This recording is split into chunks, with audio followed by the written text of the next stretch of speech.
I want to talk about filters.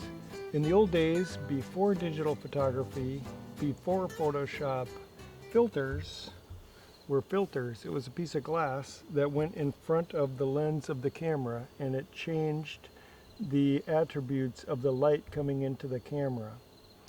But now, with digital, people think of filters as a thing you click with your mouse and it applies something to the image.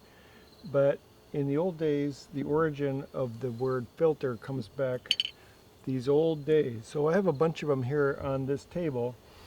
Here's a yellow one. Here's a red one. Here's a blue one. This one is like a diffuser, so it's going to make like a soft image.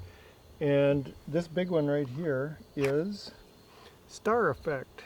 I used to use this at weddings a lot. Sometimes they would have the mothers come up and light a candle. The star effect would make a nice little ting on the flame, like a little star. And that was done with that filter for just a couple shots, and then I take it off. This filter is made for when you're using fluorescent lights. It's going to correct your lights a little bit. That's called 80A. When you're doing black and white photography, that's when you use some of these, like this yellow one will make your blue sky with the white puffy clouds accentuated. But there are lots of kind of filters. Now this camera has a filter on the front, and what I have on the front of this is a UV.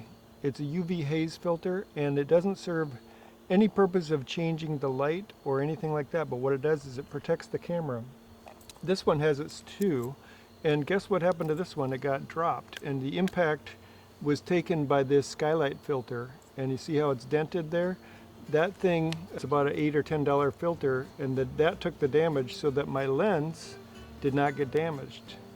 So if you're using digital cameras and you don't know anything about filters, at least go buy yourself a skylight or UV haze filter to put on the front, because it protects your camera. Also, sometimes what if something sprays, some spray paint or grease or makeup or something gets on the front of your lens?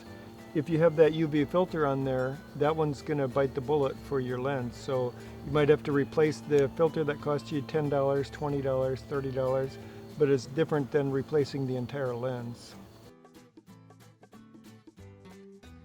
These filters that I have would screw on to the front of the lens. They twist on, so these are all threaded. They're threaded filters. Filters come in all different sizes. Just look inside your lens cap, for example, 55mm. Right here, I have a neutral density filter. Neutral density number 6. The camera that I'm shooting with is a Sony camera, and that has built-in neutral density filters. The purpose of it is to reduce the light coming into your camera. It doesn't really affect just the light or the dark or the midtones. It affects the whole thing. It's kind of like sunglasses for your camera. So that's the neutral density.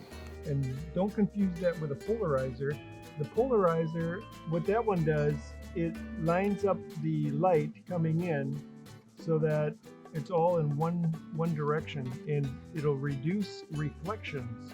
Like if you're taking pictures of a lake with shimmering water, this will reduce your reflections. Also, sometimes if you take a picture of like a glass case, a museum display in a glass case, you could use this to reduce the reflections. If you have two polarizers and you put them next to each other and you turn like this, it's going to go completely black when they're lined up properly. Very interesting phenomenon. And as a side note, the polarizer filters were invented by Edwin Land. That was one of his early inventions. He later went to create the Polaroid cameras, Mr. Land. This Polaroid filter here is, you thread it on, and while it's threaded on, it's made so that you can turn it like this. It's got two parts of it, so it's not going to affect the tightness of the filter.